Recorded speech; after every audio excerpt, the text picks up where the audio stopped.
Hello les amis, bienvenue dans ce deuxième jour de ces guidances égyptiennes. Si vous n'avez pas regardé hier la première guidance avec Osiris, je vous invite vraiment à aller regarder et surtout bien regarder l'introduction pour bien comprendre le sens de ces guidances puisque nous sommes sur une série de 6 vidéos. La dernière sera pour le nouvel an égyptien aux environs du 25 juillet. Mais là, pour le moment, nous sommes dans les 5 jours épagomènes, donc du 1er au 5 juillet. Ce sont les anniversaires de certaines divinités. Donc on a hier, le 1er, c'était l'anniversaire d'Osiris. Aujourd'hui, l'anniversaire d'Horus l'Ancien. Demain, le 3e jour, Seth. Le 4e jour, Isis. Et le 5e jour, Nephthys. Donc il y a vraiment une continuité dans ces guidances. Donc vous pouvez les regarder aussi individuellement si vous le souhaitez. Mais si vous voulez vraiment faire tout le parcours, je vous invite à regarder la guidance d'hier avec Osiris. Aujourd'hui, on est parti donc sur cette guidance avec Horus l'Ancien pour eh bien, savoir un petit peu vers quoi est-ce que notre âme se dirige. Donc on va aller regarder un petit peu les aspirations de l'âme, vers quoi est-ce qu'elle se dirige, avec Horus, donc le dieu à tête de faucon. Donc je vais vous donner plein d'informations pendant les guidances. Et puis bah, écoutez, je vous laisse choisir parmi ces 3 cartes où on a donc on est sur 3 thèmes liés à Horus. On a donc les 3 tasses avec du marc de café égyptien, à peu près comme d'habitude. Eh bien écoutez, je vous laisse choisir, on se retrouve juste après ça.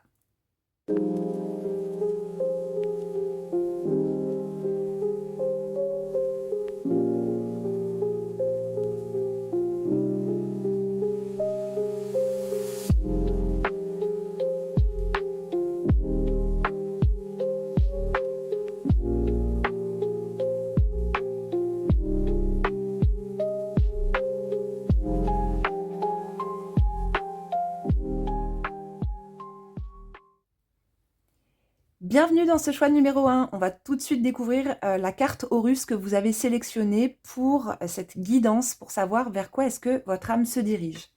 Alors ici, on a Horus en guerrier de Maat, la conscience rayonnante. Magnifique carte avec ce bel Horus ici, au centre. On a aussi Horus juste là sous sa forme de faucon. On a un œil Ujat et moi surtout ce qui m'interpelle sur cette carte, c'est que ici on a le hiéroglyphe Ib. Ib, c'est, peut-être que vous le savez déjà si vous regardez un petit peu mes guidances, Ib, c'est la conscience. La conscience, le centre de la conscience. C'est le centre des émotions. C'est le centre de la mémoire. Donc en fait, c'est un de nos 9 corps. Et ce corps est comme un vase, en fait, un athanor, on pourrait dire. Un athanor, c'est-à-dire comme un four, un réceptacle dans lequel on va venir faire des transformations. Donc ici, le guerrier de Maat, avec cette conscience rayonnante, nous parle déjà de la voie du cœur, qui est vraiment la voie royale en Égypte antique et encore aujourd'hui. C'est vraiment cette voie du cœur, celle qui nous pousse à une justesse intérieure, à une justice non pas la justice des hommes, mais une justice divine, à une conscience, un regard sur le monde qui est vraiment lié à la Maat. Alors, Maat, c'est un concept un petit peu particulier, c'est représenté par une déesse en Égypte avec des ailes et avec une plume d'autruche sur la tête. Et on va la retrouver dans la mythologie durant la pesée de l'âme. Vous voyez cette balance avec Anubis à côté. Et donc, on va avoir d'un côté le cœur Ib, et de l'autre côté de la balance, on va avoir cette plume de Maat qui va représenter vraiment la légèreté. Et on va dire que cette initiation consiste à ce que le cœur soit au moins aussi léger que la plume. Et sinon, on va essayer bien justement d'alléger ce cœur pour qu'il devienne aussi léger que la plume de Maat. Donc ici, il est question, je pense déjà aussi d'allègement de la conscience, de se détacher de la culpabilité et surtout d'aller vraiment sur cette voie du cœur. Ça va être pour moi le thème principal pour cette guidance avec le guerrier de Maat. Donc le guerrier de Maat, c'est aussi, en Égypte antique, on les appelait les Shemsu Or, qui étaient les suivants d'Horus, donc des guerriers spirituels, des guerriers de l'ordre divin, et donc des guerriers de la conscience du cœur, et de la mémoire également, puisqu'ils étaient ceux qui gardaient justement la mémoire de toute la tradition égyptienne, toute la tradition initiatique et spirituelle. Ils en étaient vraiment les gardiens, les dépositaires. Donc ici, c'est être en relation avec ce guerrier intérieur qui n'a pas réellement d'armes, qui va de prime abord être le guerrier en lui-même, un chevalier en lui-même. C'est-à-dire qu'il va devoir lutter contre les forces intérieures obscures de manière à toujours aller vers sa lumière et toujours aller un peu plus en chemin vers son cœur.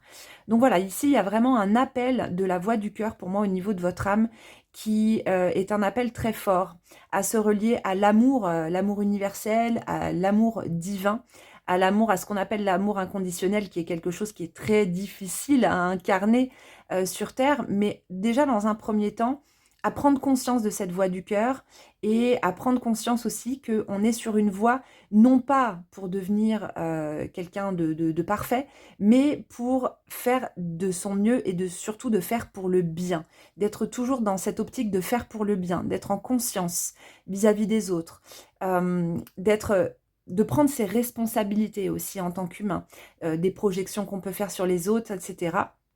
Et surtout, de rester vraiment connecté à son cœur, à ses désirs. Voilà, c'est pour moi, là, pour l'instant, c'est ce que je vois principalement. Donc, on va faire un petit tirage comme hier. On va prendre donc le tarot de Jean Noblet et on va faire un tirage pour regarder ce vers quoi votre âme vous dirige. Mais voilà, pour l'instant, comme je vous dis, pour moi, c'est très clairement une voie du cœur, une voie d'équilibre aussi et d'harmonie. Ah, on a une belle transformation là déjà qui commence. Ensuite, on a l'impératrice, très bien, qui est justement liée à la voie du cœur. C'est dans le tarot de Kemet, c'est la déesse Hathor, qui est justement la déesse de l'amour. Et justement, derrière, on a le mat. Ok. Alors, on va quand même tirer une autre carte parce que derrière le mat, j'aime bien savoir vers quoi est-ce que le mat se dirige. Hop. Et ici, eh ben, parfait. On a l'amoureux qui représente justement l'amour. Alors, hop, voilà. Donc ici, c'est vraiment intéressant parce que déjà, on a une première carte qui est l'arcane sans nom. L'arcane sans nom qui va venir dissoudre. Dissoudre les choses qui sont en lien ici vraiment avec le passé. Parce que sur ce tarot spécifiquement, vous pouvez voir que l'arcane sans nom se dirige vers le passé et non pas vers l'avenir. En général, elle est plutôt tournée de l'autre côté. Mais là, j'ai fait le choix donc d'utiliser le Noblet comme hier. Et sur le Noblet, elle va donc se diriger vers le passé. Donc ici, on voit qu'il y a quelque chose qui a besoin d'être coupé avec le passé. Qui a besoin de... Il y a des éléments qui ont besoin d'être dissous. Il y a aussi quelque chose qui est lié au fait de couper le mental, de ne pas être trop dans le mental, justement pour pouvoir expérimenter la voie du cœur, puisque c'est le siège de la conscience, mais pas de la conscience psychologique, de la pensée, mais plutôt vraiment de la conscience émotionnelle, de la conscience spirituelle. Derrière, on va avoir l'impératrice, ici, impératrice, qui est justement un des personnages qui nous regarde de face dans le tarot de Marseille. Et donc, elle va être... donc, elle est assise sur son trône. Elle est dans sa vérité. Pour moi, il y a vraiment quelque chose de cet ordre-là, d'être dans sa vérité. Pouvoir se regarder en face aussi. Et ce qui est très intéressant, c'est que comme je vous disais, dans le tarot de Kemet, on a donc la déesse Hathor qui est sous les traits de l'impératrice. Je vais vous la montrer d'ailleurs, comme ça ce sera beaucoup plus clair. Où est-ce que j'ai mis le tarot de Kemet? Bon, encore faudrait-il que je le retrouve parmi tout mon bazar autour de moi. Mais bon, je ne sais pas où il est. C'est pas grave, on va faire sans. Ah si, il est là. Hop, tac. Vous allez voir, ça va être assez parlant. Tac. Voilà. Ici, donc, on a l'impératrice avec la déesse Hathor. Déjà, la déesse Hathor, ce qui est intéressant, c'est que vous voyez que sur son bouclier, elle a donc, il y a la tête du faucon Horus. Parce que Hathor, son hiéroglyphe, Ut-Or, signifie la demeure d'Horus. Donc, la demeure d'Horus, c'est le lieu des transformations du faucon Horus. Donc, elle est vraiment liée à Horus en tant que parèdre. Parfois, on l'associe à la mère d'Horus, mais elle peut être aussi sa parèdre, donc c'est-à-dire son opposé complémentaire, l'aspect féminin du dieu Horus. Et Hathor est vraiment directement liée à la voix du cœur puisque c'est la déesse de l'amour en Égypte. Alors c'est la déesse des arts, de la beauté, mais tout ça est toujours lié justement à ce cœur Ib, puisque la beauté provient du cœur, l'art provient du cœur également, donc vous voyez en fait qu'il y a vraiment un lien entre toutes ces facettes, entre tous ces attributs. Donc c'est intéressant parce que, comme je vous disais, avec Hathor, on est sur cette voie du cœur. Elle nous invite vraiment à nous relier à ce centre.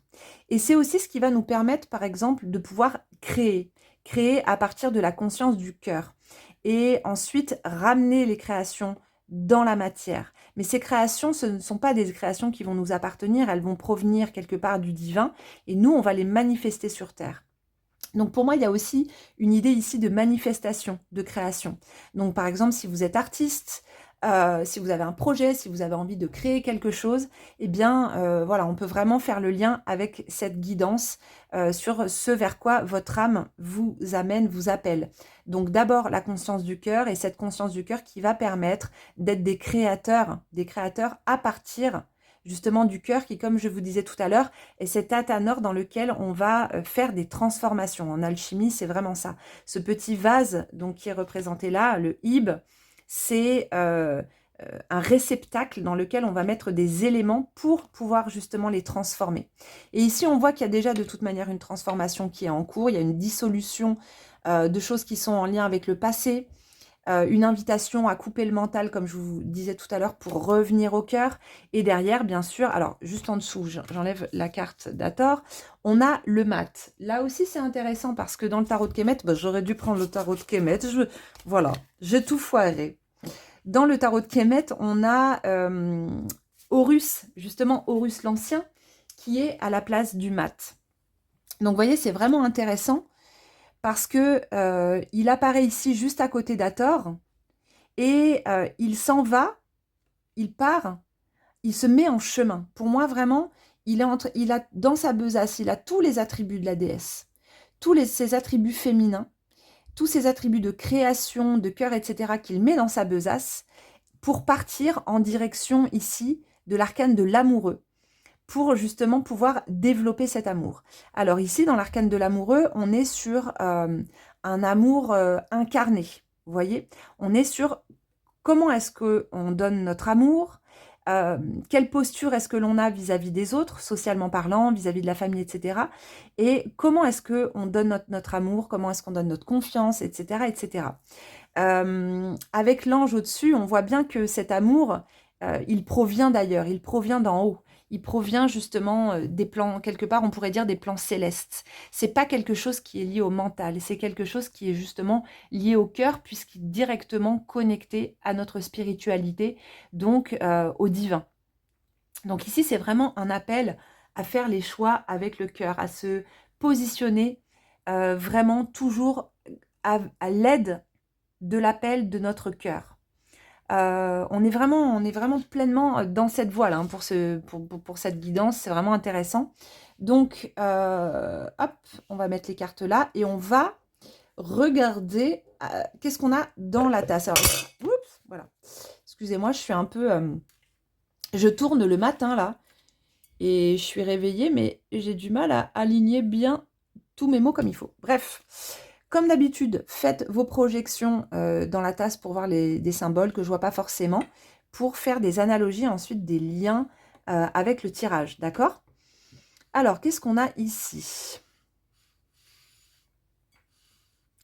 Alors, pour l'instant, ça ne m'évoque pas grand-chose. On va voir dans la tasse. On n'a pas beaucoup de matière. Je parlais d'allègement tout à l'heure, d'allègement de la conscience. Et là, j'ai l'impression qu'il y a... comme si vous étiez en train de vous délester justement d'un gros dossier, qu'il y a un gros truc qui est en train de remonter.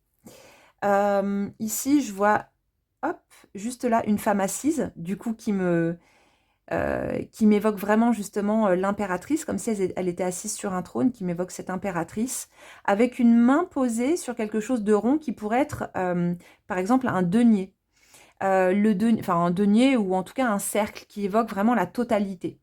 Et ici, c'est peut-être aussi une invitation à vous relier à tout ce que vous êtes, à être vraiment dans une démarche de vérité par rapport à qui vous êtes. Euh, de ne plus vous laisser aller au fait de ne pas avoir suffisamment confiance en vous, au doute. Du coup, ça revient aussi peut-être à la guidance d'hier, mais vraiment à vous manifester tel que vous êtes dans votre intégrité, dans votre intégralité. Qu'est-ce qu'on a d'autre dans la tasse? Alors ici, j'ai l'impression de voir Khnum, juste là, avec les cornes de bélier sur la tête. Alors Khnum, c'est une divinité égyptienne qui va être liée au Ka.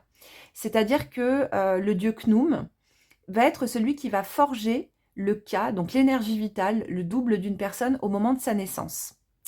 Donc il va donner ce Ka sur son tour de potier. Et le Ka, c'est donc cette énergie vitale, c'est le cycle du Ka, ce sont deux bras levés vers le ciel, les mains tendues vers le ciel, qui va permettre de capter les énergies célestes, les énergies spirituelles. Donc pour moi, il y a aussi un appel, par exemple, pour vous à la méditation, au recentrage intérieur, pour justement être pleinement conscient, pleinement consciente dans l'instant. Parce que quand on est trop éparpillé, eh bien, on peut avoir du mal à se centrer au niveau du cœur. Le mental va s'emballer, on va plutôt faire confiance au mental plutôt qu'à ce cœur justement émotionnel. Et l'idée ici, c'est aussi de trouver un équilibre quand même entre les deux, parce que si on est trop dans l'émotion, on va faire des choix qui vont être trop émotionnels et qui parfois peuvent être un petit peu biaisés par rapport à nos émotions. Donc trouver un bon équilibre entre la pensée et le sentiment. Alors, qu'est-ce qu'on a d'autre dans cette tasse? Ici, on a aussi, je vois une femme de profil. C'est très féminin, je trouve, comme très féminin comme tirage. Ici, j'ai l'impression de voir une tête de loup. Alors, ça m'évoque plutôt la louve, celle qui vient vraiment nourrir, justement, nourrir les petits qu'on va retrouver dans certains mythes. Dans le mythe romain, justement, de Romus et Rémus. Ici, je vois Horus de profil. Et donc, cette louve, oui, cette louve, c'est aussi cet amour maternel à manifester.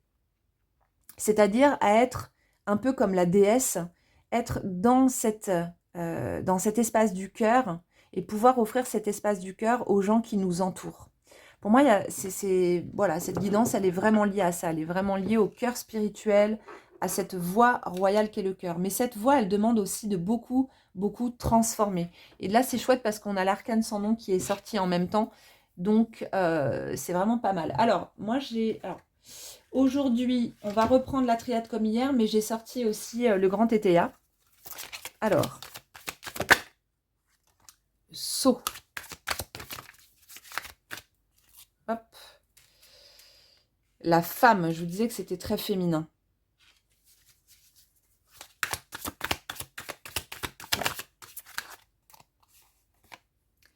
Épreuve.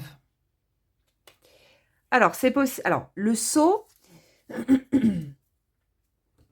ici, m'évoque le fait de, quelque part, sceller quelque chose en soi-même. De venir vraiment marquer du sceau de l'amour notre vie, notre initiation. Tout ce parcours que l'on fait dans la vie, qui est un parcours initiatique, de venir vraiment le marquer par le sceau de l'amour. D'être vraiment, de l'ancrer profondément en soi et de se rappeler tous les jours que la valeur fondamentale, c'est celle de l'amour, justement. D'essayer toujours de vivre les choses, de voir les choses en conscience, de tant qu'on peut le faire, de ne pas trop juger, de toujours essayer de se mettre à la place des autres, d'ouvrir vraiment son cœur à toutes les personnes qui peuvent venir à nous, même les personnes qui ont pu nous faire du mal, mais d'essayer toujours de garder en tête que cette voie de l'amour est une voie, pas forcément de pardon, mais en tout cas de regard sans jugement par rapport à ce que vit l'autre et par rapport à l'expérience de l'autre, pardon. Donc ici, c'est presque comme passer un contrat avec soi-même, vous voyez, pour justement se dire, ok, cette voie du cœur, c'est celle que je sens qui vibre dans mon âme. Donc, comme passer vraiment un contrat avec soi-même pour aller toujours un peu plus sur cette voie du cœur et se rappeler chaque jour que c'est par cette voie que l'on va pouvoir vraiment évoluer dans notre propre conscience, mais participer aussi à l'évolution de la conscience collective. Derrière, avec la femme, eh bien, on est vraiment dans cette voie aussi de la déesse pour moi, de la déesse mère. Donc pour toutes les femmes qui sont justement sur des voies liées à n'importe quelle déesse, qui sont sur des voies, par exemple les voies de la rose, toutes les voies du cœur, eh bien, cette guidance, quelque part, est un peu pour vous. Alors, pas que, mais voilà, et de toujours se rappeler aussi que le féminin de l'être, c'est notre intériorité, et que c'est à l'intérieur que les choses vont se transformer, et c'est à l'extérieur qu'elles vont se manifester. Donc, ici, c'est revenir à l'intérieur, revenir au centre, pour pouvoir justement accéder à cette conscience rayonnante que l'on a ici sur la carte d'Horus. Derrière, on a l'épreuve. L'épreuve, quelque part, c'est l'initiation. L'épreuve, on a le labyrinthe, on a ici, vous voyez, comme des épines de rose, mais la rose, elle est derrière. C'est ici pour nous rappeler que justement, le chemin que l'on parcourt, ce parcours initiatique de la vie, effectivement, ce sont des épreuves qui, à chaque fois, viennent nous ramener, nous confronter à la voie du cœur et à comment est-ce qu'on utilise cette voie du cœur. Donc, ça peut être parce que cette carte, elle peut apparaître parce que à un moment donné, dans les mois qui suivent, là, qui vont arriver, ou en tout cas pour à partir du nouvel an égyptien, il y aura peut-être justement certaines épreuves initiatiques pour voir où est-ce que vous en êtes par rapport à cette voie du cœur. Parce qu'en plus, quand on se met vraiment sur une voie, voilà, on a plein d'épreuves qui arrivent et qui nous testent quelque part, un petit peu comme un test, comme une initiation à passer pour pouvoir accéder ensuite à un autre niveau. Il y a aussi le fait que peut-être les épreuves que vous avez vécues dans votre vie, dans des relations peut-être qui ont été difficiles, sont des épreuves qui, aujourd'hui, vous ramènent à cette voie du cœur, qui sont des épreuves qui permettent aussi de voir certaines ombres qu'on peut avoir, certaines choses que l'on peut projeter à l'extérieur sans même s'en rendre compte, et qui, au fur et à mesure, vont justement nous ramener à ce centre intérieur. Donc là, il y a vraiment une invitation à se mettre en harmonie avec l'ordre divin et avec eh bien, ce centre émotionnel et ce centre de la mémoire. Alors, autre chose, très important aussi, le cœur Ib, comme je vous en parlais tout à l'heure, je vous disais que c'était le siège de la mémoire. En fait, c'est un petit peu comme un disque dur qui va venir enregistrer toutes les expériences que l'on va faire durant notre incarnation et durant les incarnations précédentes. Donc en fait, dans ce centre, on va avoir toutes les mémoires de toutes les expériences qui ont été faites durant toutes nos incarnations, durant toute notre vie, toutes nos vies. Et donc, vous savez, au moment de la mort, il y a beaucoup de personnes qui font des expériences de mort imminente, de mort provisoire, qui témoignent en disant que au moment où donc elles sont passées de l'autre côté, elles ont eu un récapitulatif et elles ont vu leur vie défiler devant leurs yeux. Ça, eh bien, c'est l'ouverture du cœur Ib qui se fait au moment de ce passage et qui va récapituler toutes les expériences de la vie. Et c'est comme s'il les mettait dans un dossier enregistré sur ce disque dur et ensuite on passe à la suivante. Eh bien, ici, il y a peut-être quelque chose aussi en lien avec une mémoire karmique. Qui peut être en lien aussi avec justement un combat. Un combat qui a été mené, un combat qui est peut-être encore engrammé en vous-même, dans votre inconscient, et qui aujourd'hui en fait demande à déposer les armes. Le combat, c'est pas un combat extérieur à mener, c'est un combat intérieur contre les forces eh bien, de l'inconscient qui sont parfois obscures. C'est un combat en fait entre Horus et Seth. Hein, voilà, mythologiquement parlant, c'est vraiment ce combat entre les forces du chaos et les forces de l'ordre qui sont à l'œuvre à l'intérieur de nous-mêmes. Donc là, c'est vraiment une invitation à déposer vos armes par rapport à un combat, peut-être une colère aussi que vous pouvez porter qui s'est peut-être engrammé dans une autre vie, qui a peut-être continué à se manifester dans cette vie-là, mais aujourd'hui, vous êtes vraiment invité à les déposer et à simplement, en fait, vous retourner vers l'intérieur avec la carte de la femme qui sort, de vous mettre vraiment en chemin intérieurement dans ce labyrinthe de l'inconscient pour aller justement rencontrer certaines ombres, pour pouvoir les combattre et que ce ne soit plus elles qui agissent en nous, à notre insu. Donc c'est vraiment ici, ce qui vous est proposé pour vous, c'est vraiment une voie de conscience, les amis. Et c'est une très belle voie, parce que la voie de conscience, c'est une voie d'élévation spirituelle, c'est une voie d'amour, et c'est une voie qui peut être assez rapide à partir du moment où on en prend vraiment conscience. Et comme je vous disais tout à l'heure, pour certaines personnes, ça pourrait être intéressant pour vous si vous avez un mental qui est très présent, comme je le disais tout à l'heure. Ce serait vraiment de prendre le temps de méditer, même si c'est que 5 minutes par jour, de vous poser, de fermer les yeux et simplement de rester en vous-même et de voir ce qui vient. Est-ce qu'il y a des émotions qui arrivent? Est-ce qu'il y a de l'agacement? Est-ce qu'il y a de l'empressement? Est-ce qu'il y a de l'ennui? Et simplement observer ce qui se passe à l'intérieur. Et au fur et à mesure que vous allez méditer, vous allez voir qu'il va y avoir une transformation. Au départ, on va passer par une forme d'ennui quand on commence à méditer, à se dire bah, il ne se passe pas grand-chose. Et puis, progressivement, quand on y prend goût, on commence à rentrer de plus en plus en profondeur à l'intérieur de nous-mêmes. Et là, on peut commencer à découvrir certaines choses qui émergent. Donc, soyez bien attentifs aussi à ce qui se manifeste dans votre quotidien et à justement essayer de rester centré sur cette voie du cœur, à ne pas être en réaction, mais à toujours revenir à l'amour et à revenir au centre. Comme hier, on va se tirer une petite carte mythologique avec l'oracle d'Anubis. Alors, attendez, hop, on va décaler ça. Et on va voir un petit peu ce qui sort.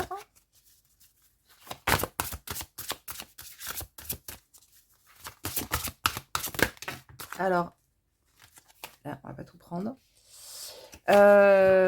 Cet oracle, il n'est pas facile à trouver. Hein, si vous souhaitez vous le procurer, je ne sais même pas s'il est encore disponible. Alors, ici, on a les relations sacrées.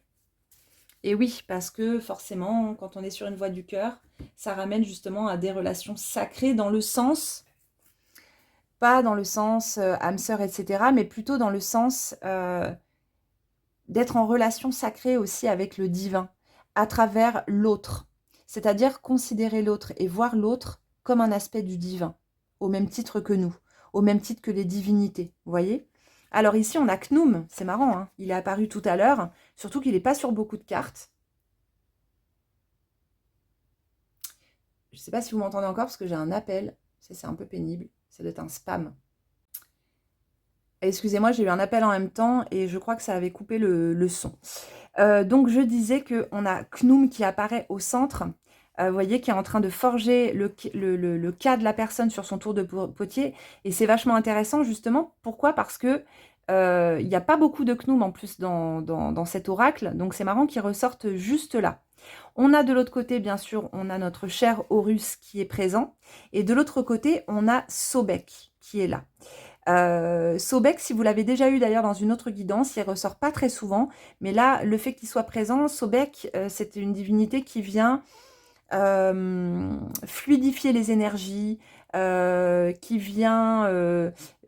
c'est un crocodile en fait, hein. Donc le crocodile, il nage au fond de l'eau et en fait, il va...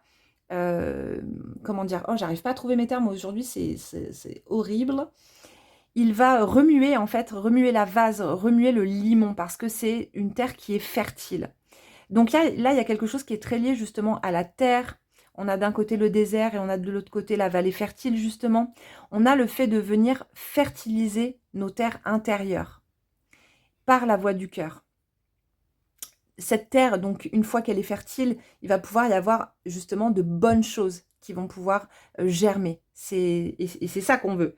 De bonnes choses, ce sont des choses qui sont considérées justement comme ma'at, c'est-à-dire en harmonie.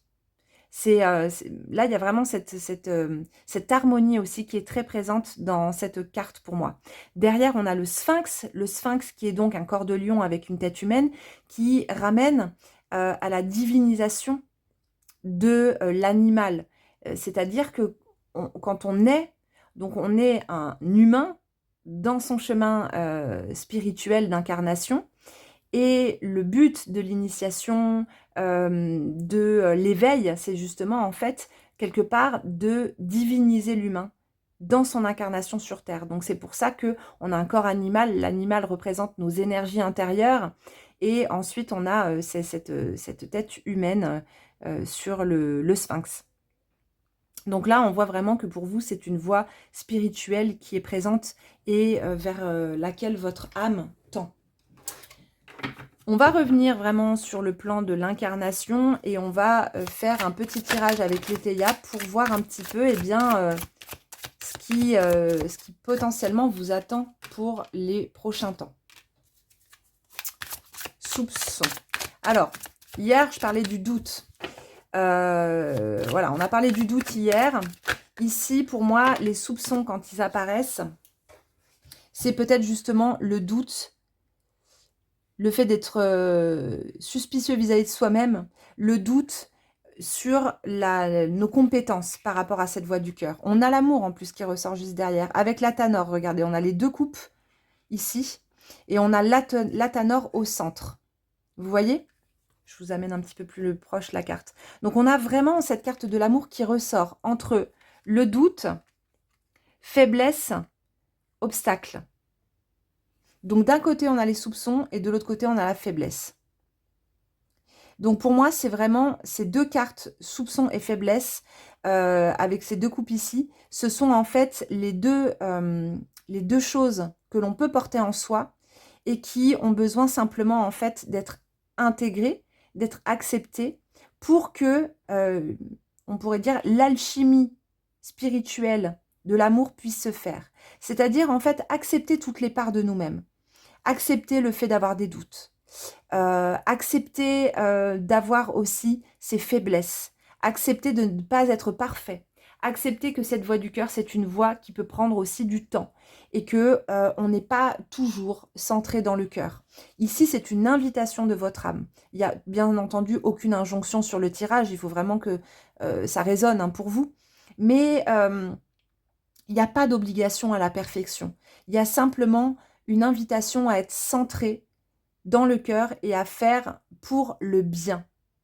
Pas de faire les choses de manière parfaite, mais simplement de faire pour le bien et en conscience. C'est ça qui est très important. Et les obstacles qui se présentent, comme par exemple, je disais tout à l'heure, certaines mémoires, certaines colères, certains combats, eh bien, ils font partie, voilà, ce sont les épreuves. Les obstacles qui peuvent se mettre sur notre chemin, sur cette voie du cœur, eh bien, ce sont des épreuves qui progressivement vont nous forger et vont faire progressivement, qu'on retourne à chaque fois et qu'on essaie d'aller de plus en plus en profondeur sur cette voie du cœur. Alors, voyons les hiéroglyphes. On va faire un petit tirage avec les hiéroglyphes.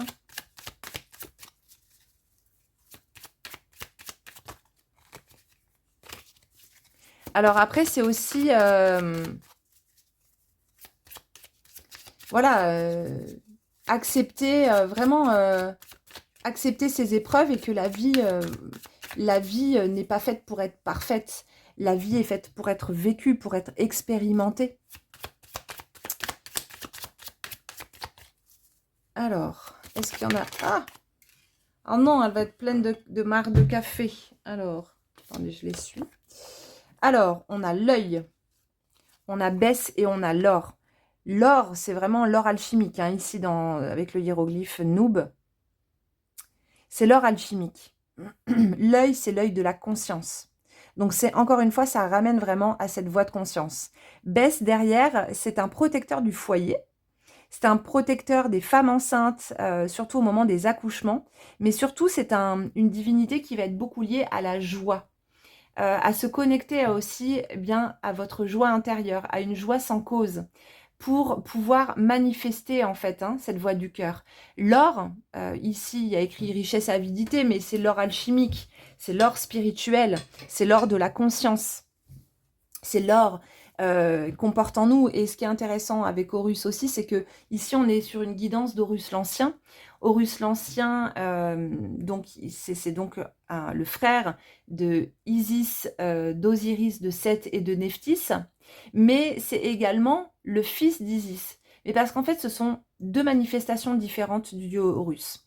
C'est-à-dire qu'en fait, Horus, il existe au départ, et quand il se manifeste sur Terre, en tant que fils d'Isis, c'est notre être spirituel qu'on va devoir faire grandir progressivement, qu'on va devoir nourrir aussi. Nourrir comme une mère, ça ramène toujours, tout à l'heure je disais, à la voix du cœur, à la voix de la déesse.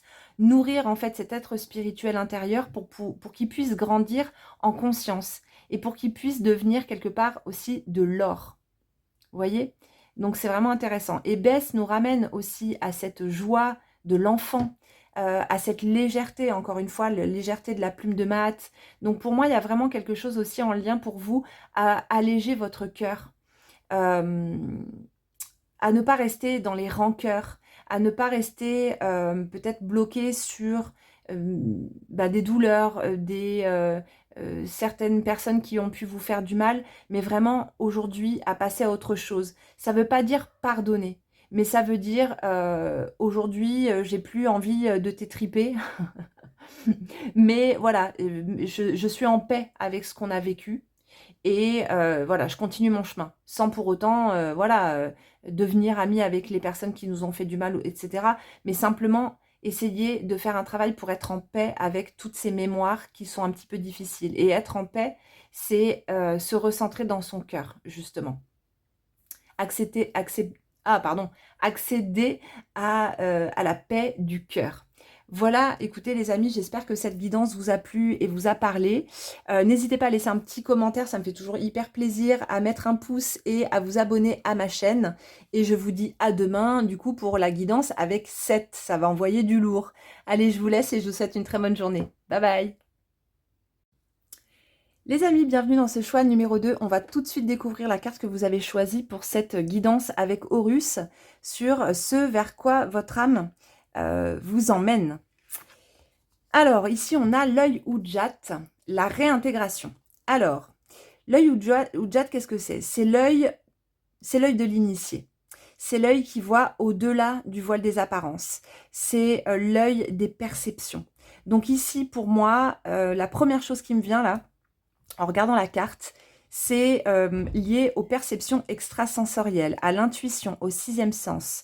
Et donc pour moi, cette guidance, elle va vraiment être liée à ça, à développer vos perceptions extrasensorielles, à développer votre intuition, à développer votre regard et à vraiment ouvrir ce centre au niveau on pourrait dire du chakra du troisième œil, au niveau de la glande pinéale, et en fait vraiment de vous relier à la fois votre intuition pour qu'elle puisse vous servir dans votre incarnation, sur votre propre parcours d'incarnation, par rapport aussi, par exemple, aux relations, ressentir les gens, ressentir les situations, pouvoir faire vraiment confiance à votre intuition. Donc ça vient vraiment parler de la confiance en vous, de la confiance en ce que vous ressentez, et que vous êtes la personne la mieux placée pour savoir ce qui est bon pour vous, ce que vous ressentez intérieurement. Donc déjà, c'est vraiment quelque chose qui va être important par rapport à cette guidance. Mais également, pour certaines personnes parmi vous, ça va être de développer vos perceptions extrasensorielles. Ça peut être développer, par exemple, des facultés médiumniques que vous avez un petit peu en latence et que vous avez du mal à développer. Et dans cette vidéo, du coup, je vais vous donner quelques petits tips pour développer vos perceptions. Déjà, la première chose, je vais le faire maintenant, comme ça, ce sera fait. Alors, pour moi, il y a 3 choses très importantes quand je fais des accompagnements pour développer la médiumnité pour les personnes qui ont déjà des prédispositions.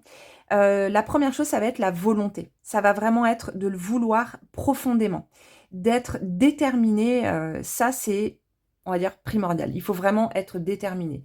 Parce que c'est pas un chemin déjà de tout repos, c'est pas forcément toujours facile, mais la détermination, la volonté vont être les premières choses. Ensuite, ça va être l'introspection. Alors l'introspection, c'est-à-dire qu'à partir du moment où on commence à rentrer en relation avec soi-même et avec son inconscient, on rentre en connexion, en relation avec les mondes invisibles. C'est-à-dire que quand on parle de monde invisible, de perception, on va tout de suite penser aux défunts, voilà, aux entités, à faire des contacts défunts, etc. Mais le premier monde invisible auquel on peut connecter, c'est notre intériorité. Donc la première chose, moi, que je conseille aux personnes quand elles veulent vraiment développer ça, c'est déjà de noter leurs rêves pour créer un pont dont Anubis va être le gardien, justement, qui est Anubis, qui est le gardien des seuils, qui est donc un passeur, un dieu psychopompe qui va être beaucoup lié à la médiumnité, qui va beaucoup aider en tout cas les médiums hein, dans leur travail de passeur, contact défunt, etc. Ça va être vraiment de créer ce pont entre le visible et l'invisible, donc entre vous, votre incarnation, et ce qui se passe à l'intérieur dans ce monde invisible. Vous voyez? Donc ça, c'est le deuxième point qui va être important.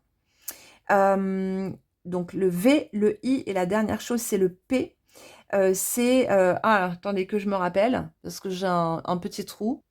Ah oui, c'est la présence. La présence. La présence à vous-même, la présence ici et maintenant. Parce que ça demande de la concentration. Par exemple, vous entrez dans une maison. Vous entrez dans une maison que vous ne connaissez pas forcément. Et si vous êtes complètement dispersé, si vous êtes complètement ailleurs, vous n'avez pas forcément capté ce qu'il se passe à l'intérieur de cette maison d'un point de vue énergétique. Et donc, le fait d'être présent à soi-même va permettre justement de quelque part tendre l'oreille, même si on n'entend pas, même si on n'est pas clairaudient, mais pour moi, ça passe beaucoup par l'oreille, en fait, le fait de ressentir les énergies. D'ailleurs, l'oreille était très importante en Égypte, hein, il y a toute une mystique autour de l'oreille, mais ça va permettre vraiment de tendre l'oreille. Vous voyez, quand vous vous concentrez, quand quelqu'un vous parle, ou quand vous essayez d'écouter un bruit qui est très lointain, quelque chose qui est très lointain, vous allez vous concentrer, vous allez être présent, vous allez tendre l'oreille. Et bien là, c'est exactement la même chose. Donc la volonté, l'introspection et la présence. Pour moi, c'est les trois choses les plus importantes au départ pour commencer à développer ces facultés. Donc on va regarder un petit peu, on va se faire un petit tirage avec le tarot pour voir un petit peu tout ça. Mais ouais, il y a vraiment un truc avec les perceptions extrasensorielles, avoir l'œil, vous voyez, vraiment avoir l'œil, être connecté à votre inconscient pour pouvoir ressentir l'inconscient de l'autre et pour ne pas éventuellement tomber par exemple dans des pièges, dans des relations d'ombre, etc. Donc il y a vraiment cette idée de finesse d'esprit, de finesse du regard, de sentir les choses, de capter les choses. Donc vraiment de développer ses sens. C'est vraiment lié ici au troisième œil et voilà. Et aussi bien sûr, l'œil Ujjat est aussi lié à la protection. Donc être en mesure de se protéger parce que justement on a ce regard, cet œil, cette confiance en ce qu'on peut ressentir et ça va être la meilleure des protections. Combien de personnes, et j'en fais partie, hein, ont parfois, on va quelque part et on n'est pas hyper à l'aise, on a un peu comme un mauvais pressentiment, on se dit putain j'aurais mieux fait de m'écouter, ou alors quand on rencontre quelqu'un où tout de suite il y a un truc qui passe pas, on est là, ouais, je sais pas, cette personne, je la sens pas trop. Et puis après, on est là, oh non, mais finalement, c'est cool, etc. Et puis après, on se dit, bah putain, en fait, la meilleure impression était la bonne, j'aurais mieux fait de me fier à mon intuition. Bah là, on est exactement là-dedans, les amis. On va se faire un petit tirage. Et bah du coup, j'ai pris le Noblet tout à l'heure, mais j'ai un petit peu, regretté. Je me suis dit que j'aurais dû prendre le tarot de Kemet. Donc on va prendre le tarot de Kemet. Voilà.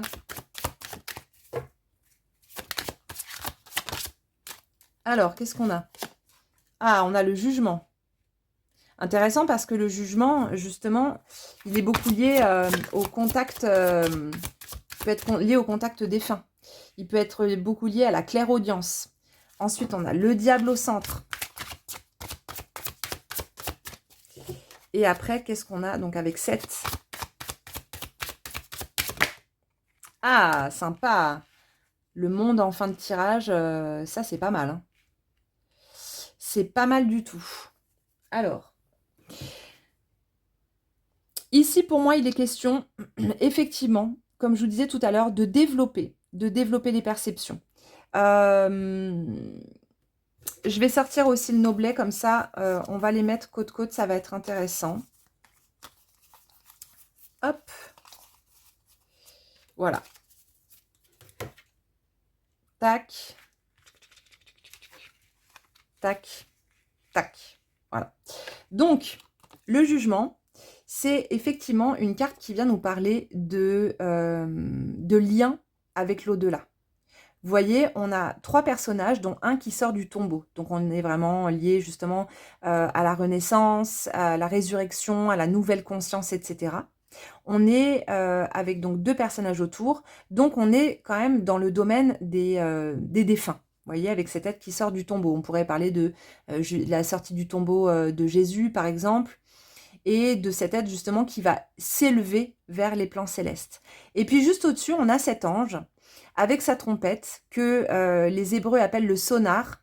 Et en fait, ce sonar, eh bien, c'est l'instrument pour eux, hein, pour les Hébreux, pour les Juifs. En fait, c'est l'instrument qui va permettre d'entrer en communication avec le monde des vivants, permettre à cet ange, à ces entités qui vivent sur d'autres plans, d'entrer en communication avec les vivants. Donc, il peut s'agir ici, par exemple, de canalisation. Canaliser, par exemple, je sais pas moi, ça peut être une œuvre, d'entrer en connexion avec les défunts. C'est une carte qui est très médiumnique pour moi, le jugement. Et là, ici, sur la carte du tarot de Kemet, on a donc Osiris qui est ici dans les nuages, donc qui a déjà accédé au plan de la Douate, qui est justement ce qu'on appelle aujourd'hui l'au-delà. Et il en est le gardien. Là, on a Anubis le passeur, donc qui va être souvent la divinité tutélaire justement des personnes qui travaillent autour de la mort. Hein. Ça peut être par exemple les thanatopracteurs, les passeurs, les médiums, etc. Donc on voit, il y a vraiment ici ce pont, ce lien de passage, vous voyez, et de connexion avec justement le monde de l'au-delà. Ensuite, on a l'arcane du diable. Le diable, il est beaucoup en lien avec notre inconscient, avec tout ce qui est caché, enfoui en nous-mêmes. Et je vous disais tout à l'heure que le fait d'être en relation avec son inconscient était déjà la première chose pour pouvoir développer les perceptions. Et bien ici, pour moi, le diable, il apparaît vraiment pour nous ramener à ça. Ramener à ne pas avoir peur d'entrer en relation, d'entrer dans le royaume de l'inconscient. Parce que c'est aussi comme ça qu'on va pouvoir affûter notre sensibilité à l'inconscient des autres, à l'ombre des autres, et donc affûter eh bien, notre 6e sens pour pouvoir ressentir les gens et pour pouvoir savoir vers quoi s'orienter, ne pas se faire avoir. Et c'est là où ça va devenir une protection. Et c'est là d'ailleurs où l'ombre devient une gardienne de notre intégrité. Et d'ailleurs, Seth, donc qui est représenté ici sur la carte, Seth est le gardien de la barque solaire. Donc son rôle à l'origine, c'est de garder la barque solaire et de la protéger contre le serpent Apophis, qui est donc ici et sur le hiéroglyphe là, et qui va être justement de nous garder du chaos en réalité. Voyez, à la fois, il va créer le chaos et le désordre pour qu'on puisse se transformer, et en même temps, il peut aussi devenir notre gardien quand il est bien aspecté. Donc voilà. Ensuite, on a l'arcane du monde, qui est vraiment un arcane d'ouverture de totalité, d'ouverture du monde, et ben justement vers les autres mondes, vers les mondes invisibles. Alors, ça peut être aussi, par exemple, développer, si vous le faites déjà, développer par exemple les sorties hors du corps. Alors là, c'est pareil, ça demande une grande détermination si c'est quelque chose que vous voulez faire. Et je peux aussi vous donner quelques petits conseils par rapport à ça, parce que c'est quelque chose que j'expérimente depuis que je suis toute petite.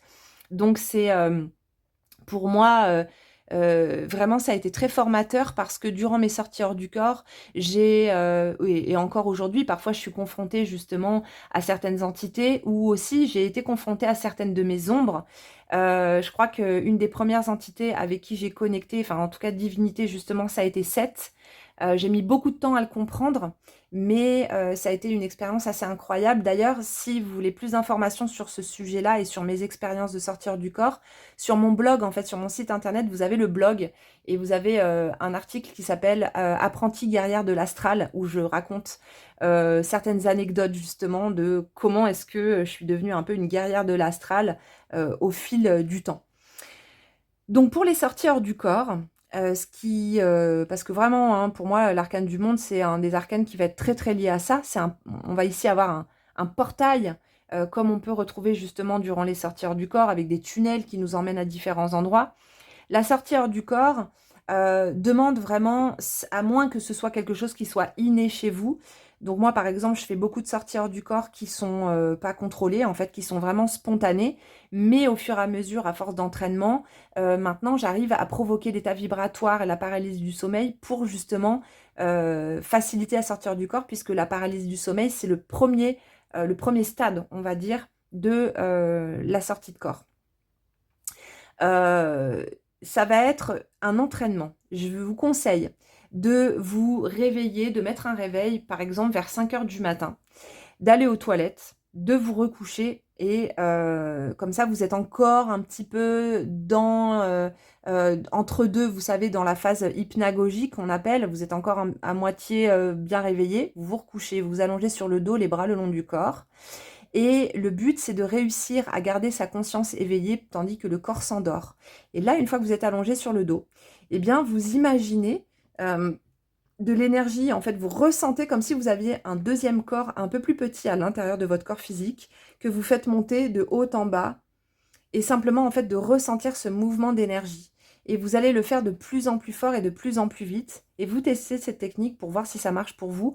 À un moment donné, vous pouvez ressentir un petit truc électrique. C'est l'état vibratoire qui arrive. Et après, ce qui va être le plus important quand on sort de son corps, ça va être de ne pas avoir peur, en fait, d'affronter vraiment la peur. Et l'arcane du diable aussi vient nous parler de ça, hein. Affronter ses peurs, affronter ses démons, etc. Mais voilà, pour moi, là, ce tirage, il est très éloquent. Il évoque vraiment, justement, le fait de travailler sur son sixième sens, sur les perceptions, sur la médiumnité, sur une connexion aussi plus grande avec soi-même. Par exemple, si vous êtes artiste, que vous créez des choses, et bien vraiment d'être plus en lien avec ce qui se passe à l'intérieur de vous pour pouvoir le manifester ensuite dans votre art. On va faire la petite lecture dans le mar de café. Donc comme d'habitude, ben vous faites vos propres projections dans la tasse, voir si vous voyez certains symboles, et ensuite vous allez regarder la symbolique pour faire des liens, pour que cette guidance soit un petit peu plus, comment dire, personnalisée. Voilà. Alors ici, premier symbole que je vois, c'est un dauphin. Alors il n'y a pas vraiment la nageoire ici, mais on a une nageoire vers le bas. Donc j'ai l'impression de voir un dauphin. Et le dauphin, c'est un animal justement qui est très très très connecté à son intuition. On sait aujourd'hui hein, que les dauphins ont justement un sonar. Donc je vous parlais du sonar tout à l'heure qui était sur l'arcane du jugement dans le tarot de Marseille, donc c'est intéressant. Alors là, c'est marrant parce que vous voyez ici, c'est pas souvent, hein, parce que je fais toujours attention, mais là, on a une coulure qui est à l'extérieur de la tasse. Donc du coup, ça m'évoque la sortie de corps, de une part de soi qui se déconnecte, désynchronise du corps physique pour aller explorer, eh bien, soit peut-être à l'intérieur, parce qu'en fait, en réalité, on ne sait pas vraiment où est-ce qu'on va hein, quand on fait des sorties hors du corps. Pour moi, on va dans ce qu'on appelle l'âme douate, qui est à la fois à l'extérieur et à la fois à l'intérieur de nous-mêmes. C'est le paradoxe égyptien. Mais voilà, on ne sait pas réellement. Mais en tout cas, il y a quelque chose, pour moi, symboliquement, qui va à l'extérieur. Ou alors qui est en lien vraiment avec des choses qui sont à l'extérieur, qui sont ailleurs, sur un autre plan, de l'autre côté. Vous voyez, de l'autre côté de la tasse, de l'autre côté du voile. Donc on est encore vraiment dans cette énergie médiumnique qui est présente. Qu'est-ce qu'on a? On a plein de petits personnages au fond de la tasse. Alors ça peut être par exemple justement hein, des entités, des défunts. Ici on a une sorte de visage d'homme. Voilà. Qu'est-ce qu'on a?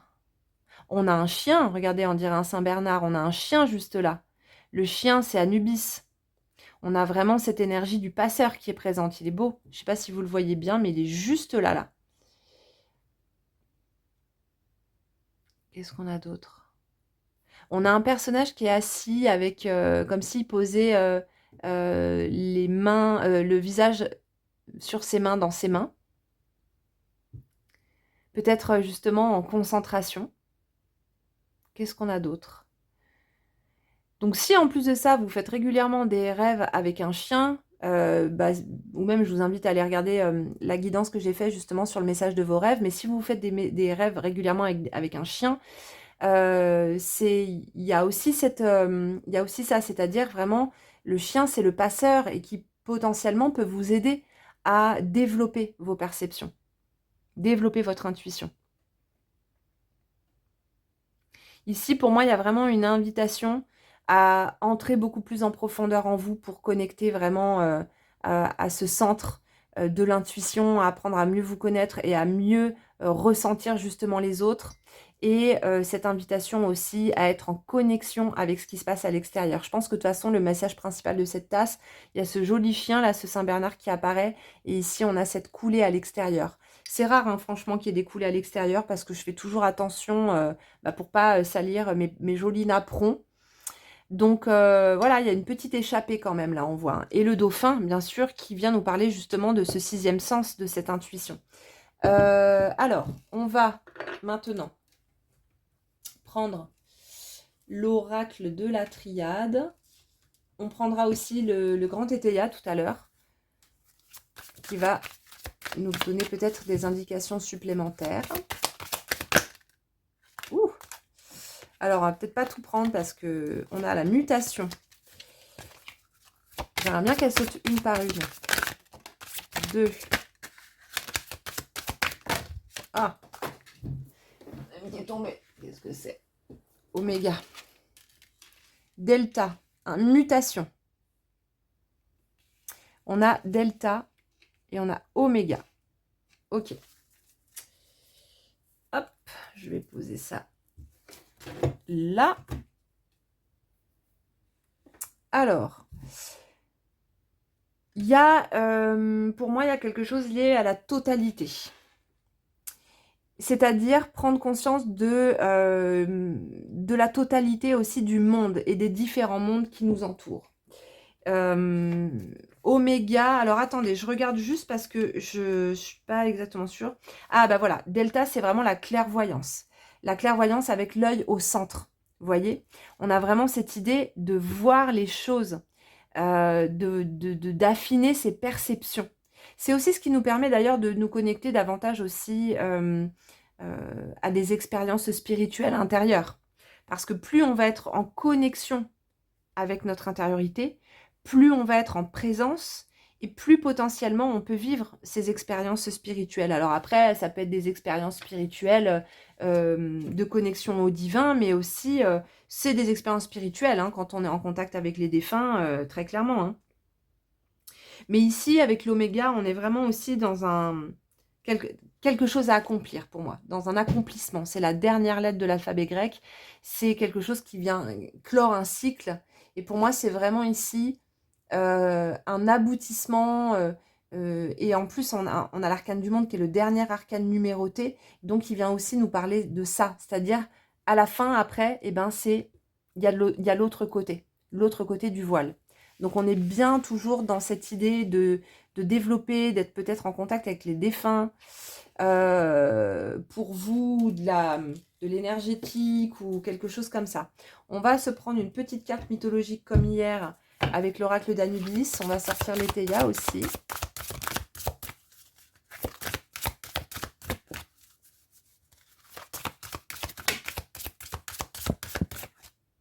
Alors, initiation. Hop. Alors, voyons. On a ici l'initiation. Donc, s'initier à quelque chose. Travailler. Étudier. Se mettre vraiment en fait sur une voie. Vous voyez, l'initiation. initier quelque chose, initier un mouvement. Donc vraiment se mettre en chemin par rapport à cette guidance, si ça vous parle, par rapport à ces perceptions. Parce que des fois, on aimerait développer les perceptions, mais c'est vrai qu'on ne fait pas forcément grand-chose pour ça. Voilà, notez vos rêves, méditez, essayez de faire des exercices énergétiques. Ça peut être quelque chose de très intéressant.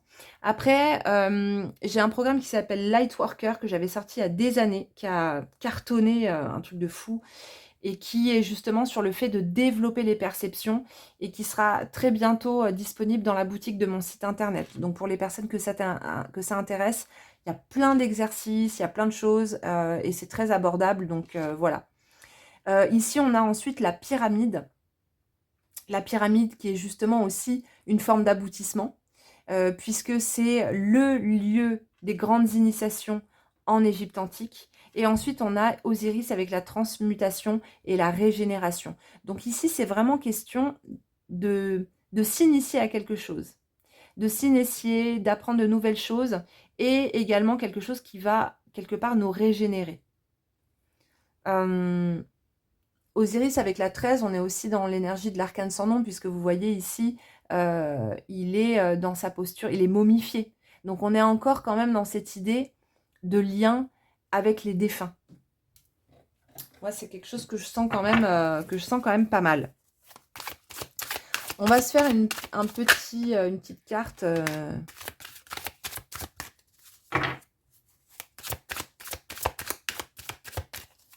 Homme de robe. Éclaircissement. Mettre de la clarté, l'éclaircissement, c'est ce qui permet de mieux voir. Hein. Et on a... Alors, attendez. Ça, c'est intéressant parce que j'ai quand même la carte du deuil qui est sortie. Je la vois là. Donc, en fait... Alors, il y a écrit death. Donc, ça veut dire vraiment mort, hein, textuellement, ici sur cette carte. Bien sûr, il ne s'agit pas du tout de mort physique. Hein. Mais... Pour moi, justement, il y a quelque chose en lien encore avec l'énergie d'Anubis, tout ce qui est lié au deuil, tout ce qui est lié à la mort. Vous voyez, on parlait des défunts, voilà, il y a ça. Alors ici, ça peut être justement un défunt qui essaie de s'exprimer, parce que là, j'ai un homme de robe qui apparaît. Bon, je ne sais pas vraiment pourquoi. On a éclaircissement, probité, et ensuite on a célébrité. Qu'est-ce que ça veut dire ?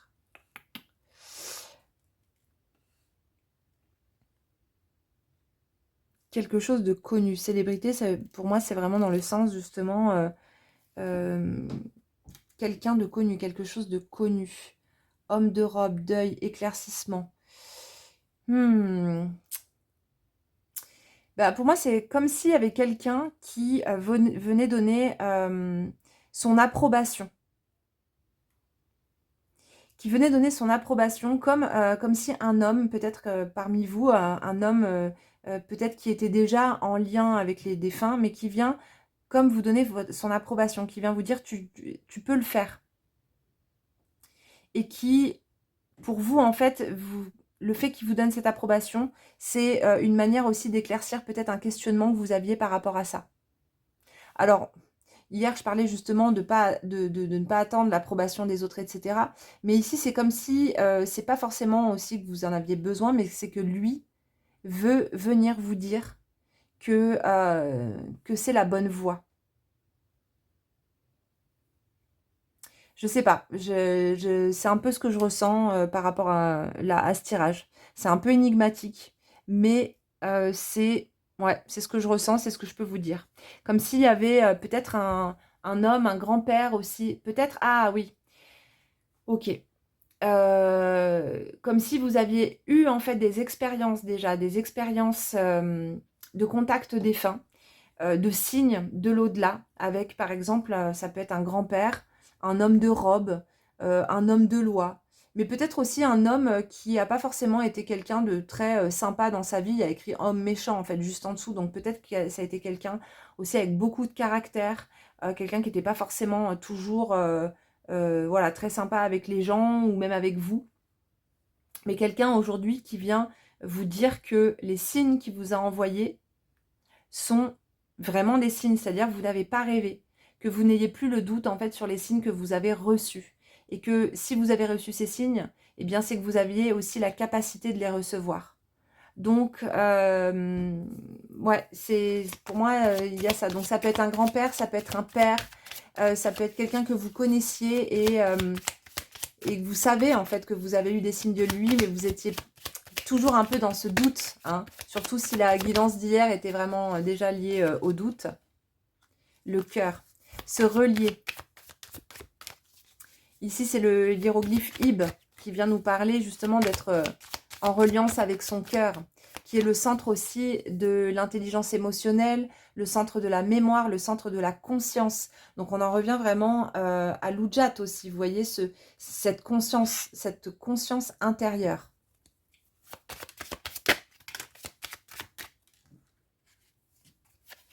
Hop, hop, hop. Alors, ici, on a Aton, la lumière. Aton, c'est la lumière spirituelle. Donc, il y a vraiment quelque chose, hein, cette guidance est quand même beaucoup liée aussi à la spiritualité. Mais ici, il s'agit vraiment aussi de lumière et de conscience spirituelle. Donc aussi d'ouverture d'esprit. Il y a un truc peut-être qui peut être lié à ça. C'est-à-dire peut-être aussi vous aviez besoin qu'on vous prouve de faire une expérience spirituelle pour savoir que ça existe. Vous voyez? Là, il y a un truc qui est pour moi de l'ordre vraiment de l'expérience, d'expérimenter par vous-même. Ensuite, on a le poussin de caille qui est en fait qui représente le microcosme.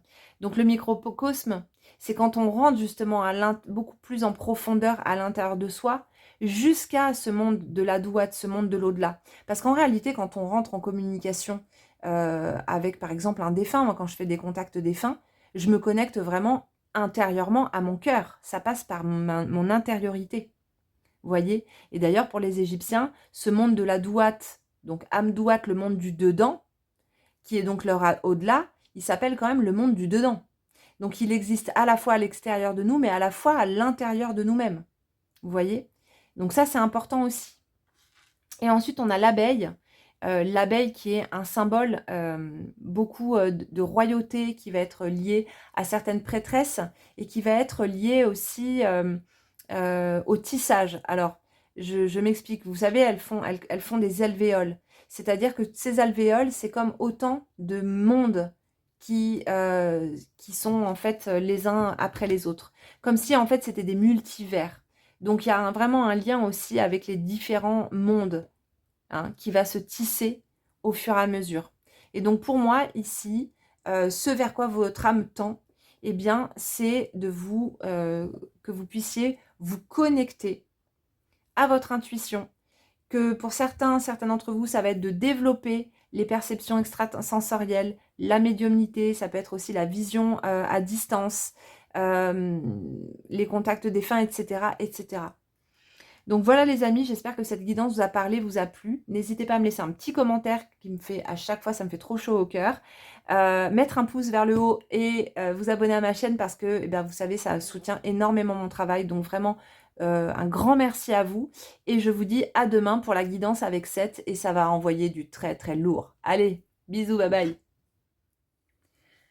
Bienvenue dans votre choix numéro 3. Alors, on va tout de suite découvrir la carte que vous avez choisie pour cette guidance d'Horus. Guidance sur donc ce vers quoi votre âme se dirige. Alors, on a le chevalier d'Horus, la rédemption. C'est très belle carte. Alors, pour moi, la première chose qui vient ici, c'est que qu'est-ce qui vous nourrit? C'est la première chose qui vient parce que, alors, je vais revenir un petit peu sur les chevaliers d'Horus d'abord. Donc, il y avait une caste de guerriers spirituels en Égypte qui s'appelait les Shemsu Or. Donc, ça signifie littéralement les suivants d'Horus. Et ces chevaliers étaient gardiens de la tradition spirituelle, étaient gardiens de l'ordre, de l'harmonie spirituelle sur Terre. Et aussi sur d'autres plans. Hein, parce que c'était des êtres qui avaient certainement des capacités spirituelles assez dingues. Donc ici, déjà, cette carte pour moi revient me ramène vraiment au fait déjà d'être gardien de son intégrité. Déjà, premièrement. D'être votre propre gardien. Donc, de faire attention à vous, de prendre soin de vous, de prendre soin de votre intériorité, de prendre soin de vos émotions, mais également de prendre soin de votre corps physique, de la manière dont vous vous nourrissez physiquement, intellectuellement et spirituellement. Donc, la première question que je vous poserai, c'est comment est-ce que tu nourris ton corps? Comment est-ce que tu nourris ton âme? Alors, attention, pour moi, nourrir son corps, c'est aussi se faire plaisir, savoir se faire plaisir. Par exemple, quand on dit on va nourrir son Ka, donc le Ka, c'est le double énergétique du corps physique, c'est l'énergie vitale et c'est un catalyseur d'énergie vitale. Le Ka, pour être bien nourri, pour être bien vitalisé, il va avoir besoin de fluide vital. Mais pour les Égyptiens, ça consistait aussi à se faire plaisir. Donc, par exemple, si on a envie de boire un bon verre de vin, même si on sait que le vin, c'est pas ce qu'il y a de meilleur pour la santé, mais c'est se faire plaisir, ne pas être dans l'excès, d'être sur un peu une voie du milieu, vous voyez, d'être vraiment dans cet équilibre de la voie du milieu. Donc ici, il y a vraiment ce truc de voie du milieu, d'équilibre intérieur et voilà, de prendre soin de vous, de devenir encore une fois votre propre père, votre propre mère, d'être pas excessif, mesuré, modéré et de devenir en fait votre propre gardien. Ça parle aussi de protection, c'est-à-dire quand est-ce que est-ce que vous vous protégez suffisamment, par exemple des autres? Parce que parfois, par exemple, on va beaucoup, beaucoup donner et puis, bah, il peut y avoir des raisons un petit peu cachées à ça, où on va avoir vraiment besoin de plaire, de rayonner, de plaire aux autres. Mais alors ça, c'est souvent, c'est quelque chose qui va attirer des personnes qui vont pas forcément être bonnes pour nous, parce qu'elles vont venir se nourrir de cette énergie, se nourrir de ce besoin qu'on va avoir de plaire. Et donc, on peut rentrer dans des pièges de relations qui vont pas forcément être bonnes pour nous.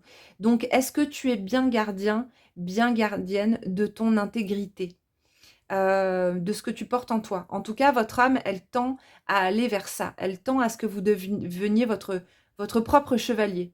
C'est-à-dire aussi, dans la notion de propre chevalier, symboliquement, ça peut être aussi de ne plus chercher de manière frénétique à l'extérieur la princesse ou le chevalier. Hein. C'est de le porter en soi-même. Et après, il se manifestera dans la matière. Donc, il y a quelque chose un peu comme ça. Il y a quelque chose aussi qui va être lié pour moi à la conscience d'altérité aussi, à la conscience de l'autre. Il y avait quelque chose qui va être aussi en lien à se mettre un peu au service du divin, vous voyez, à manifester sur Terre ce qui vous appelle intérieurement. Ouais, on a pas mal de choses là sur cette carte, c'est assez riche. On a plusieurs thèmes, mais on a déjà, voilà, d'être le propre gardien de notre intégrité, c'est quelque chose qui va être très important. D'être notre meilleur ami quelque part, d'être votre meilleur ami, de celui qui va vraiment prendre soin de vous, qui va vraiment être à l'écoute de vos besoins. Soyez à l'écoute de vos besoins, c'est vraiment ce vers quoi votre âme, a priori, tend pour le moment. Soyez à l'écoute de vos désirs, de vos besoins fondamentaux, et ne les troquez pas pour des miettes. Ça, c'est hyper important. Parce que parfois, c'est vrai que quand on est dans des relations qui ne sont pas forcément justement équitables, où il n'y a pas cette conscience d'altérité, en fait, on va simplement se contenter des miettes parce qu'on reçoit tellement peu que les peu de fois où on reçoit, on a l'impression que c'est quelque chose de dingue, alors qu'en réalité, ça ne l'est pas, vous voyez. Donc là, ici, c'est vraiment une invitation à ça, hein, à faire attention à vous et à votre bien-être mental, votre bien-être physique, votre bien-être psychique, émotionnel. Il y a vraiment un truc qui est, pour moi, qui est très fort là, dans ce tirage. On va prendre le tarot de Kemet, on va faire un tirage à 3 cartes. Mais ouais, là, je ressens vachement ce truc-là. Alors, on a Nout, la grande mère. On a ici le battleur avec Ptah. Battleur, qui est justement l'enfant spirituel qu'on va faire grandir. Hein. dont il va falloir prendre soin, qu'il va falloir nourrir, comme Isis nourrit Horus à son sein. Et il va falloir le nourrir par des bonnes choses, des bonnes relations avec les autres, des gens qui nous font du bien. Le nourrir avec, par exemple, quand vous regardez des guidances comme ça, c'est une manière aussi de nourrir cet enfant Horus intérieur. Parce que, si vous avez, voilà, si vous avez envie d'apprendre des choses, de vous nourrir, par exemple, sur des vidéos qui vont parler voilà, de spiritualité, de développement personnel, c'est une manière de prendre soin de vous aussi, de faire ça. Mais là, il y a quelque chose qui ramène aussi beaucoup à la matière. On a derrière l'arcane du jugement, et donc c'est aussi un arcane de discernement. D'apprendre à affûter votre discernement. Et avec Horus, on est vachement là-dedans parce que Horus, c'est un dieu qui est représenté par un faucon. Et le faucon, eh bien, son vol est un vol très très haut en altitude et qui va lui permettre justement de voir les choses d'en haut, de voir les choses du coup sous un autre regard, comme sur l'arcane du pendu, où on a un personnage qui va être tête en bas, et donc c'est ce qui lui permet justement d'avoir un autre regard sur les choses. Donc ici, il y a un appel aussi à un changement de regard sur quelque chose que vous vivez. Pour moi, il y a vraiment ce truc-là. Parce que ici, il y a une renaissance. Il y a une renaissance, il y a une nouvelle conscience qui arrive pour vous. Alors, je vais mettre en parallèle, comme j'ai fait tout à l'heure, le tarot Noblet. Et ça va être intéressant parce que ça va, moi, avec les images, me donner encore une autre lecture. Il est où notre petit battleur? Il est là. Hop. Alors, voilà. Voilà, voilà. Alors, ici, vous voyez, on a l'arcane du pendu, du tarot Noblet, et à côté, on a l'arcane du pendu dans le tarot de Kemet. Donc, sur l'arcane 12, ici, avec Nout, qui est donc la déesse du ciel et qui vient faire écho justement à notre ciel intérieur. Donc, à nos émotions. À tout ce qui nous constitue au niveau de la psyché, au niveau émotionnel, et qui nous justement nous invite à un retournement de regard. Déjà, un retournement vers soi, donc vers notre intériorité, et ensuite à essayer de voir les choses autrement, de prendre du temps, donc aussi du temps pour soi, de prendre soin de soi, puisque Nout, c'est aussi une déesse mère, c'est la mère justement des dieux Osiris, Isis, Seth et Nephthys, donc elle va donner la vie et donc être une déesse mère. Donc, qu'est-ce qui se passe dans votre ciel intérieur? Est-ce que vous prenez soin de ce que vous vivez intérieurement? Est-ce que vous êtes suffisamment à l'écoute aussi de vos émotions, de ce que vous vivez? Est-ce que vous ne vous oubliez pas? Voyez? Est-ce que vous n'êtes pas aussi dans une posture simplement où vous avez l'impression d'être dépossédé peut-être de vos mouvements aussi? Vous avez l'impression d'être un petit peu bloqué. Ça, c'est la première chose par rapport à Nout. Ensuite, on va avoir le battleur. Le battleur, c'est l'enfant. C'est l'enfant intérieur. C'est un personnage qui est beaucoup dans l'hésitation. On voit ici qu'on a une table à 3 pieds.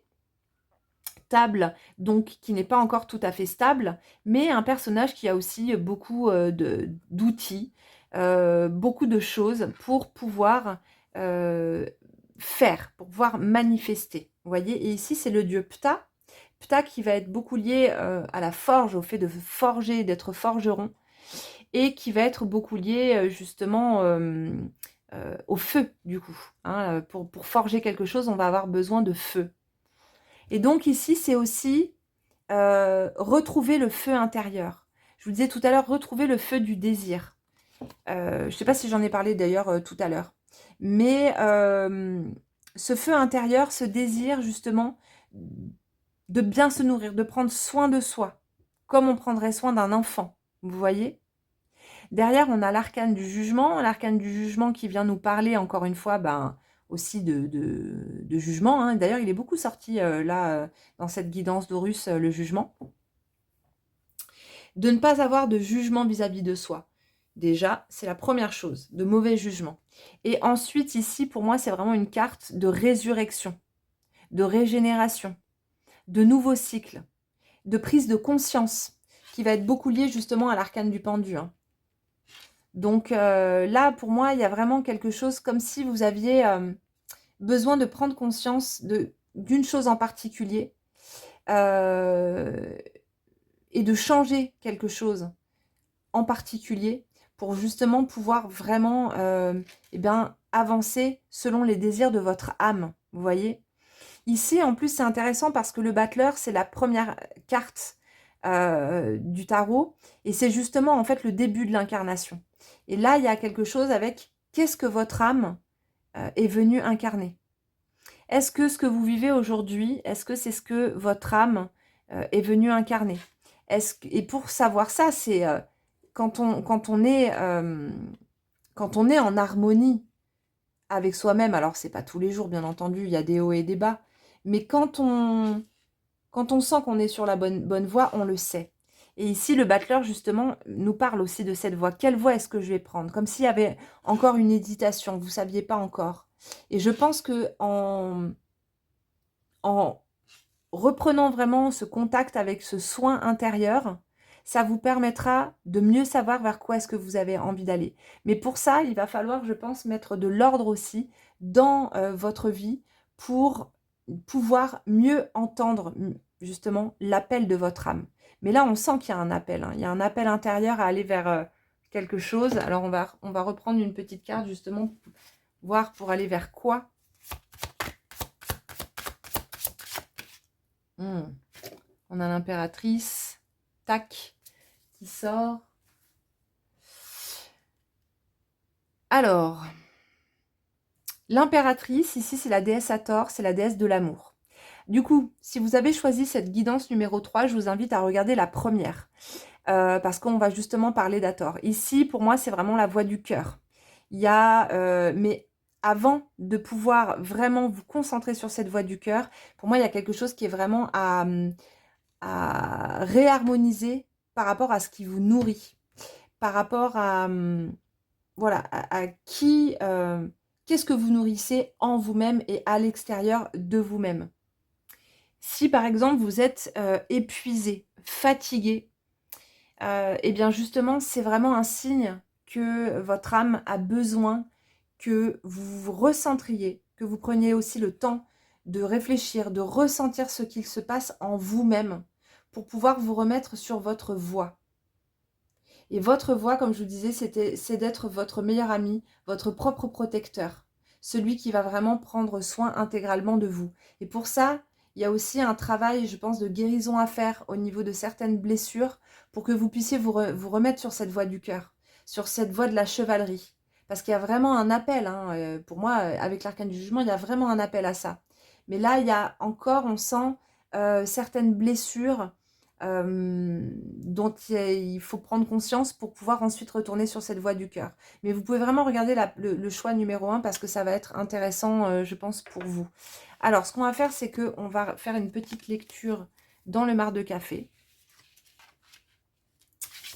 Hop! Et comme d'habitude, regardez si vous voyez des symboles que je ne vois pas, vos propres projections à vous et qui vont vous permettre d'avoir une lecture un peu plus personnalisée. Bon, là, on dirait une demi-lune. Qu'est-ce qu'on a? On dirait un petit ourson. On dirait, je ne sais pas si vous voyez, on dirait un nounours en fait au fond de la tasse avec 2 yeux, une petite truffe, une petite bouche et des petites oreilles. Pour moi ici, je vois vraiment le nounours, vous savez, c'est le doudou. Le doudou, c'est en fait, c'est ce que les enfants prennent comment dire, comme objet compensatoire, vous voyez, pour se réconforter, pour se consoler. Pour moi, il y a vraiment quelque chose en vous à consoler, vraiment, voilà, alors ça ne veut pas dire qu'il faut prendre un doudou, bien entendu, mais ça veut dire plutôt qu'il faut être vraiment dans la douceur vis-à-vis de vous-même aussi, de vous apporter plus de douceur, d'être d'être plus doux avec vous-même, d'être moins exigeant aussi, et d'être moins dans le jugement.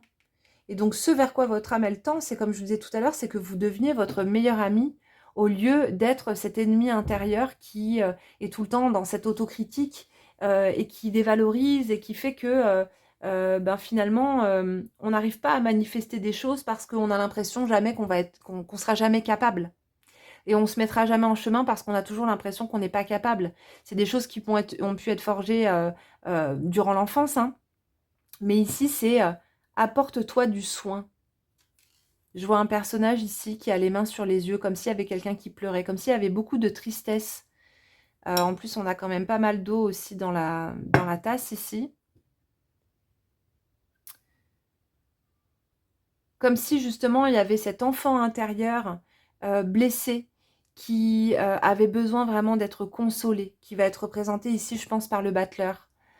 Alors quelque chose que vous pouvez faire justement, c'est eh bien faire comme une méditation et visualiser cet enfant et le consoler, lui apporter du soin. Et lui dire qu'il mérite d'exister, qu'il mérite ben voilà, comme n'importe quel être humain, le meilleur.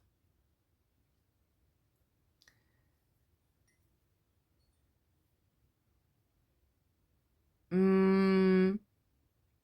J'ai l'impression de voir des personnes qui travaillent dans des champs ou qui gravissent des montagnes, qui redescendent, qui remontent, etc. Vous êtes déjà en chemin, vous avez déjà travaillé là-dessus. On voit que d'ailleurs qu'il y a eu beaucoup de labeur.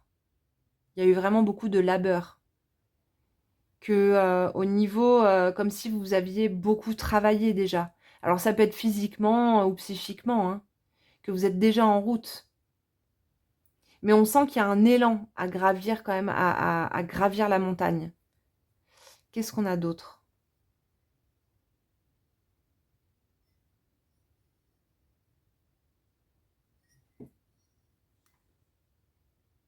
Ici, on a un phénix. Je ne sais pas si vous le voyez là, juste là. On a un phénix, l'oiseau qui renaît de ses cendres.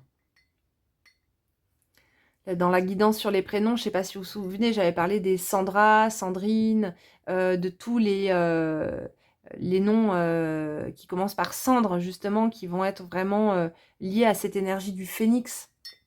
Énergie du phénix qu'on retrouve justement sur l'arcane du jugement.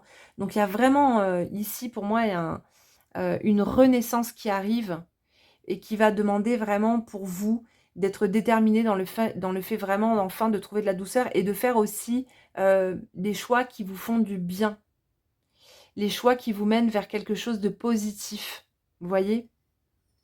Il y a vraiment un truc hein, de gardien de vous-même, un chevalier euh, templier de votre cœur et de votre intériorité. C'est les principales choses que je vois dans la tasse. On va continuer le tirage, tac, tac, tac, avec la triade. Hop. Alors, qu'est-ce qui a sauté? Il y en a deux qui ont sauté du paquet. On a le pardon. Alors, c'était mensonge d'abord. Il y avait le mensonge et le pardon.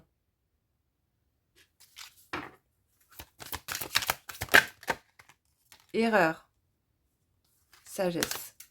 J'ai l'impression que vous avez besoin de vous pardonner quelque chose, justement. Comme si vous portiez une culpabilité. Une culpabilité qui...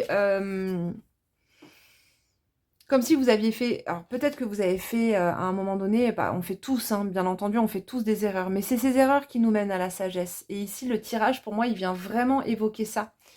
Vous voyez peut-être pas très bien la carte, là. Hop, avec la lumière. Pour moi, il y a vraiment vous êtes sur un chemin de sagesse. Les erreurs que vous avez pu faire sont c'est tout ce qui va, à un moment donné, vous ramener justement vers cette sagesse.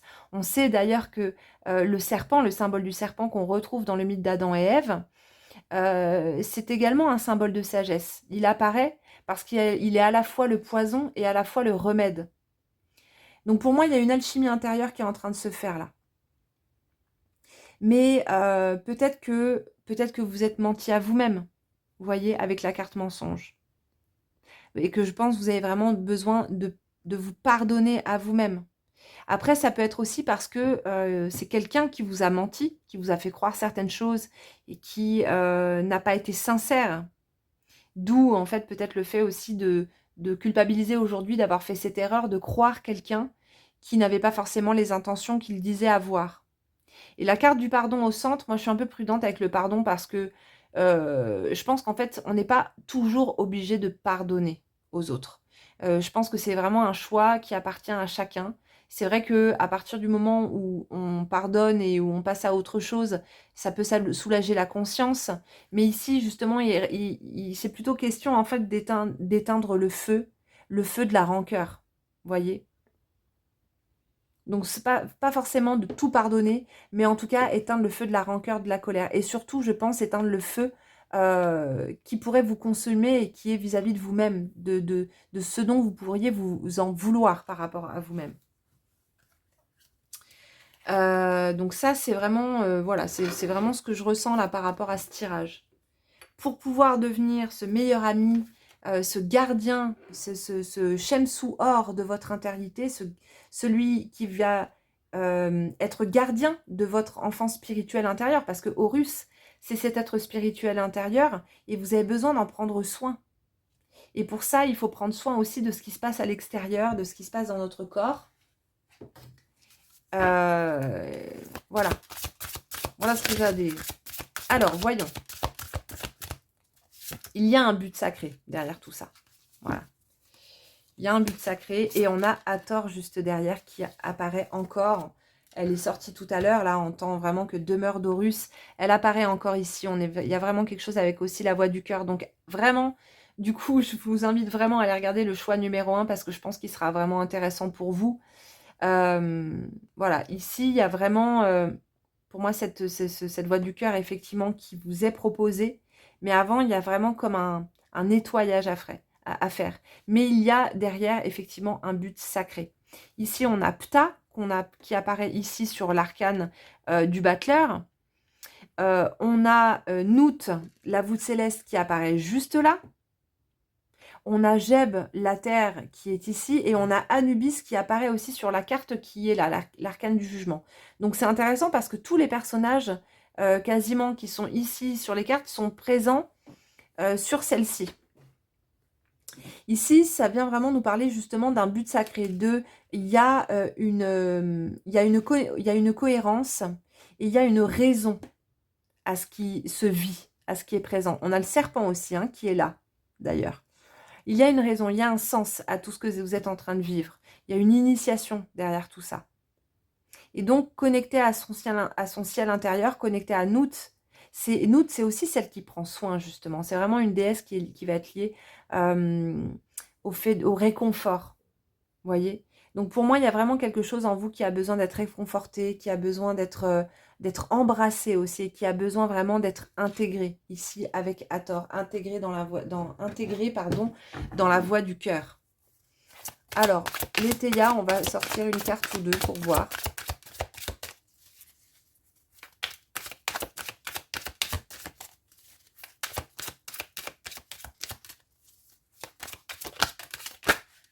Ah! Une. Le logis. Alors, vous voyez, le logis, alors ça, j'adore. Le logis, c'est trop bien. La maison, c'est le lieu, bien sûr, où on vit. Le lieu, notre cocon. Là où, normalement, on est censé se sentir bien. C'est un lieu de protection, c'est un lieu de recueillement. C'est un lieu de repos, c'est un lieu, en fait, voilà, où on vit et où on est censé se sentir bien. Donc là, il y a vraiment un truc qui est en lien, soit avec le logis factuel, soit avec le logis symbolique. Et avec Hathor, ce qui va être vraiment intéressant, c'est que Hathor, son hiéroglyphe Out-Or, le Out, c'est ce carré-là, c'est la maison. Et à l'intérieur, on a Horus, qui est ici sur cette carte. Out-Or, ça veut dire la demeure d'Horus.